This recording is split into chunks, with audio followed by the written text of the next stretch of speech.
Will JK win at Narcissist Bingo? And who do we think this is looking very pregnant in Kroger's? Well, to find out the answer to this and more, allow me to take you back to the beginning. Hello and welcome to Lawd Lukan. It's time to off your cast and paddle your steamer as we cruise along another episode of Love After Lockup. On today's show, Brooke takes a jog with Lyft. Are you gonna take me home or what? I learn a new phrase. Did he shoot up the club?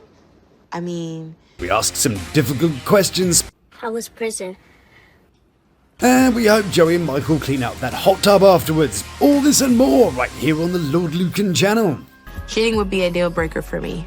Be well, se porte bien, and state bene to you. Big loves to those who've subscribed, you beautiful people, and Prada paperclips to the lords and ladies of the Lukan Manor.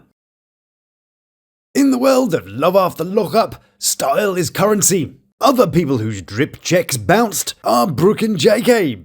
The short version of what's happening here is that JK had arranged to meet Brooke's kids, you know, the one he cares so much about, but has to report to probation at the same time. Probation, of course, is pretty good for your freedom. The kids, well, if Brooke hadn't decided that she was going to assign this idiot to the role of doting father, after knowing him all of 5 minutes, then how could you really be surprised that it all goes south? And now Mr. Reliable has double booked himself, and no matter how he frames it, it's gonna come across as a slap in the face for the kids, which for normal people might not be too much of a thing, you know, if you kind of handle it properly. But, yeah, this of course has launched full-on warfare as Brooke feels disrespected. But what I wanted to show you is how this scene sets out a theme for the week. So let's see what I'm talking about by checking out JK's behaviour. First, when he doesn't get his way, he goes for the strategy of being aggressive. When that doesn't work, he refers to the narcissist's fog, or fear, obligation, and guilt. What am I supposed to do? Alright, well, I gotta go, Mom.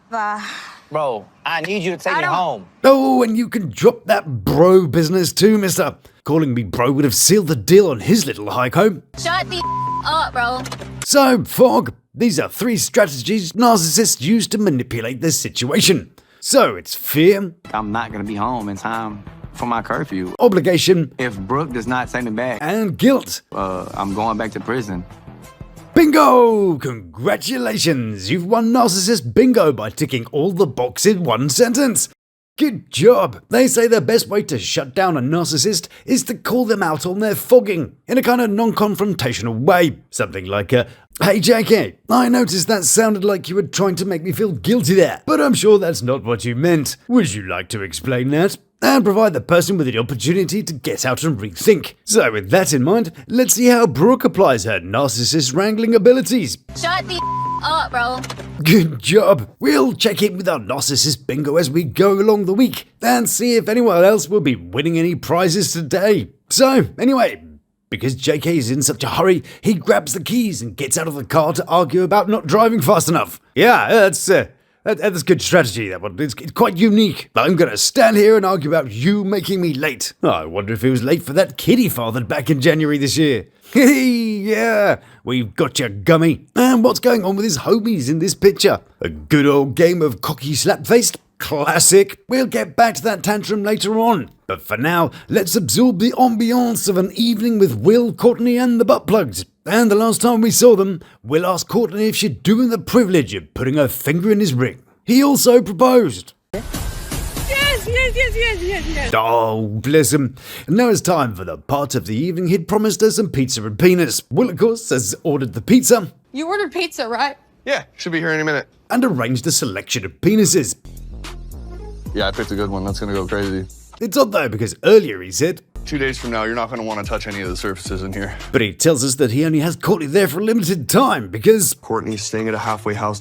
So what else is he going to be doing in that room then? Well, the pizza arrives. Ooh, what did she order? Pepperoni, meatballs, and pineapple? Right, get the divorce papers. Actually, at school they said that if a girl eats pineapple, it means that she swallows. So, you know, whether that's a reason for divorce or a reason for marriage is, you know, largely up to you. Yeah, unless you guys are about to make a porno. Get out. Yeah, it's time to go. Come on, out. Now over to Alexis, Julius, and what's left of Ashley.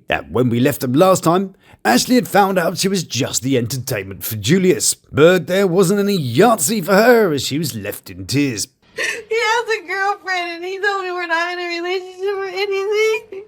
If you don't speak whiny child, then do allow me to translate. She started with, he's got a girlfriend. He has a girlfriend Then she says, and we're not in a relationship or anything. which I think translates to, why I look like such a tit on TV. Well, it wasn't the TV appearances that make you look like a tit.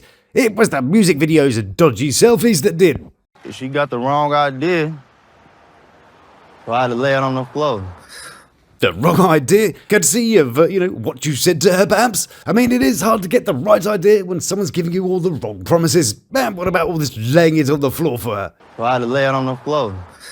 No, you didn't. You laid him out on the bed looking at your phone until she felt uncomfortable enough to ask you some difficult questions. At which point you just fart-asked her out some sort of version of events. Can you imagine having kids with this guy? Hang on a second. It looks like Alexis already is. My condolences. So I guess she's forgiven him for all that Ashley business then? Yeah, well, we'll have to see about that.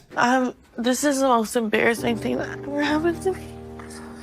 Oh, I don't know. Give it 5 minutes. I'll try to think of something. It's not like you got his name in full view across your chest now. Like she had got my name tatted. Mind you, I never told her to get my name tatted. I'm sure y'all gonna misconstrue it. Misconstrued? Misconstrue it. Ah, misconstruge it. Got it. The act of knowing what's actually going on, even when someone is doing their best to gaslight and rewrite the situation. Sure y'all gonna misconstrue it. But Julius isn't the only one giving us an education in today's episode. No. Over at Alexis' house, and she's taught us a new phrase too. Did he shoot up the club?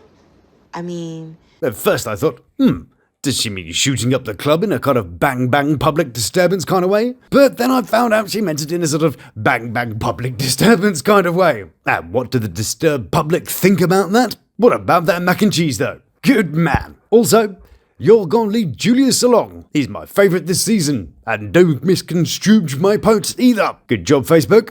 So anyway, where were we? I've learned a whole new phrase. Shooting up the club. I'm not just doing that with everybody. Like, I don't let everybody just shoot at the club. That's not a thing. But Shoot up the club.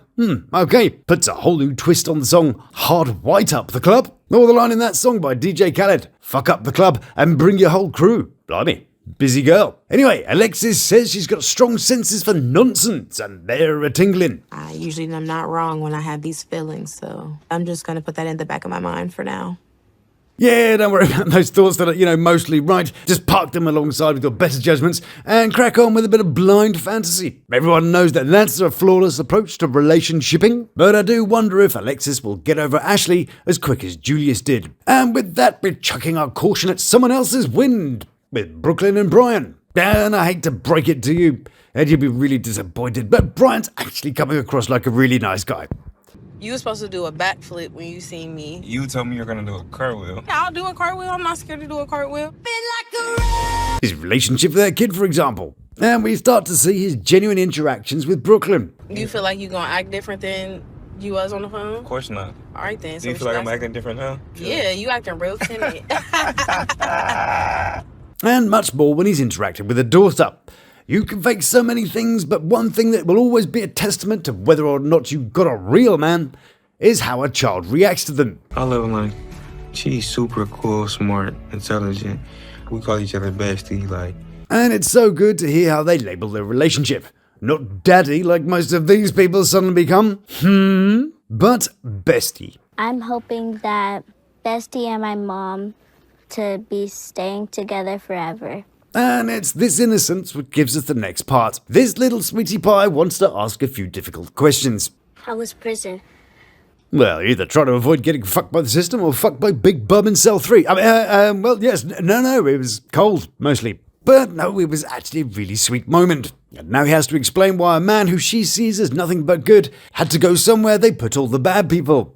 It's a bad place. Like, I went there because I made a big mistake. But What's that's the nothing. big mistake? And with credit to him, I think he does a pretty good job of it. Like what? Did something I wasn't supposed to do. Like what? I robbed people.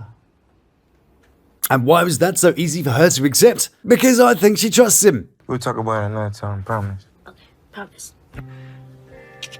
She trusts that he will talk to her about it. And what a lovely Lalu moment that was. But what will happen next? Do Will and Courtney enjoy their penis and pizza party? Will Julius confess to Ashley? Well, we'll find out this week, right here on the Lawd Lukan channel. But before I go, I'm going to do a quick mention of Joey and Michael. And this week they had some fun in a hot tub. Yes, indeed, naked in a public pool. Traumatic. And it seemed like Joey might have arrived a little bit prematurely during their moment together. Or was, Michael just put off? Or did something, accidentally go off? Well, I made my mind up. And so, in honor of our 2-second trooper, I'm going to leave you with a song. You're welcome. I felt the magic in the air. Thought we touched the stars bright and fair. But then my rocket left too soon. Didn't mean to change our tune. We set the stage and dimmed the light. I was ready for a wild night, but my fireworks went off too soon. Now you're staring at the moon. Sorry, baby, that doesn't usually happen. I swear I'm more than just a flash in action. We'll take it slow and make it right. Next time we'll dance all through the night.